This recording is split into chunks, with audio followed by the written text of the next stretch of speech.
what is top of mind to Americans across the country. And that is the extraordinary economic and health hardship of the COVID-19 pandemic throughout this year. And the reason I decided to rise today is because we are here convening in Washington.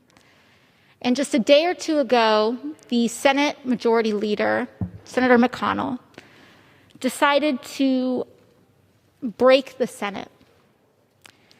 And he broke the Senate as there are thousands of people in Texas lined up for food lines. He broke the Senate while hospitals no longer have beds to house the sick. He broke the Senate and dismissed the Senate while 30 million Americans are on the brink of eviction. He dismissed the Senate when every single day, when we go back to our communities, people are asking us, where is there going to be help? Is there going to be a second stimulus check? Are we going to get the resources that we need? He broke the Senate. And in breaking the Senate, we are abandoning our people.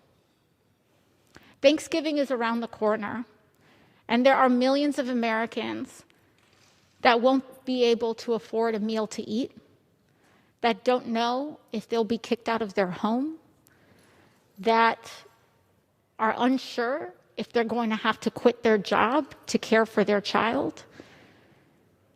And we are having entire bodies, and the Senate prides itself as one of the most deliberative bodies.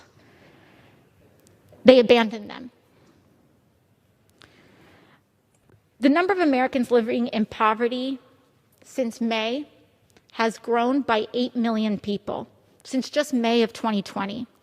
And according to a study from Columbia University, this rise in poverty has been concentrated in Black and Latino children and people. The CARES Act stimulus checks and unemployment benefits lifted more than 18 million individuals in the United States out of monthly poverty in April alone. But this number fell from 18 million to 4 million individuals in August and September after unemployment benefits were expired. Just 44% of people in the United States are very confident that they can afford the needed food that will be necessary for the next 4 weeks. That means the majority of people in the United States are not very confident in their ability to eat over the next 4 weeks, according to a new census survey data, and about 10% or 3.5 million households are not at all confident in their ability to eat the week before Thanksgiving, and the Senate broke. It is unconscionable leadership to abandon our people. And while we are arguing about negotiations and while we are arguing about points, people are going hungry. And we are dismissing their needs as blue state needs or as bailouts, depending on what party you voted for. Hunger has no party. Illness has no party. And when we allow suffering to be alleviated or concentrated based on political affiliation, we are doing a disservice to our entire nation. This uncertainty in food reflects food hardship across the country. 5.6 million households with children struggling to put enough food on the table in the last 7 days.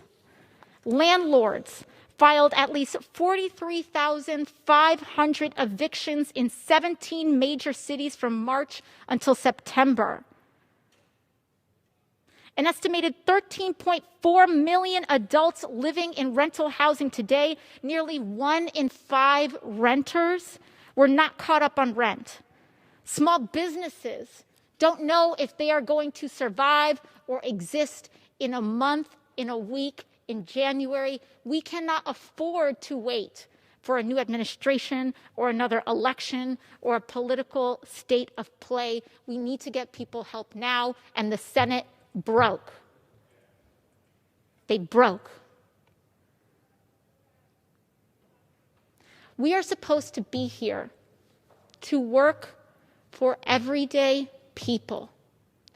We are not supposed to be here to work for political donors or political favors or the powerful. We are here to serve the people who are most vulnerable all the way up to the top. But we start with the people most in need. Our country is going hungry. On the week before Thanksgiving, and the Senate broke. I don't care what party you are.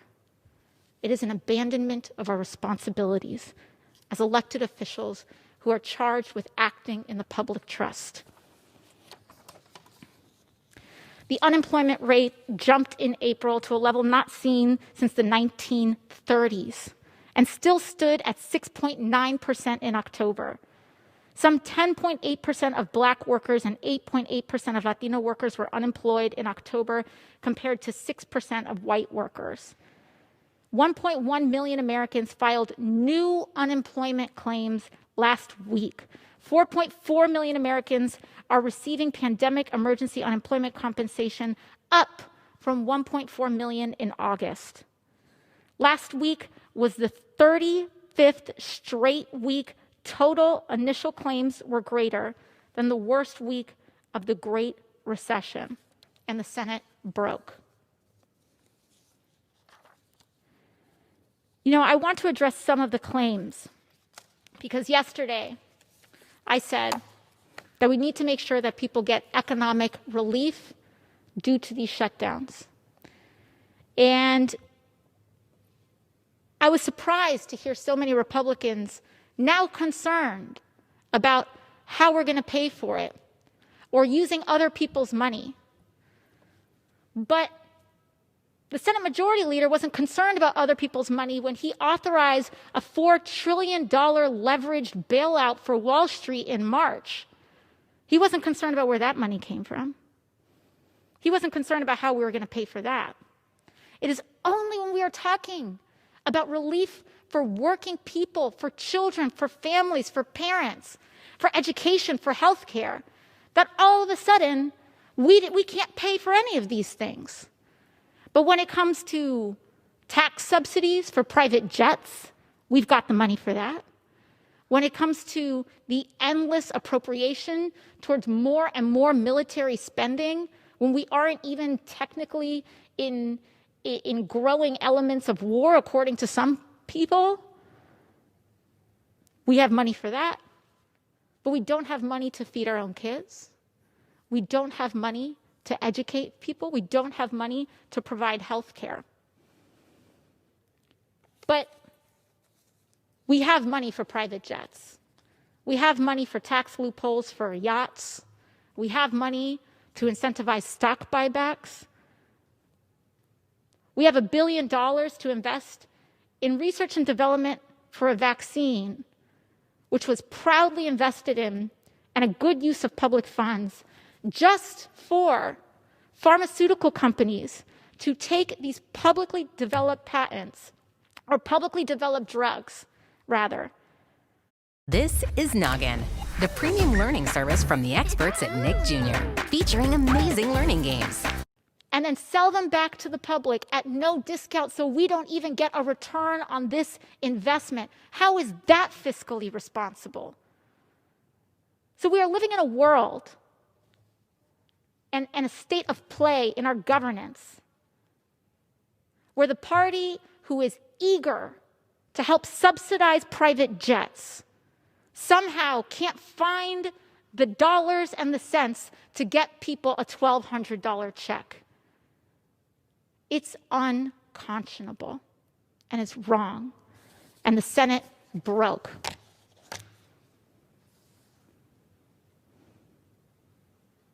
And so I'm just rising today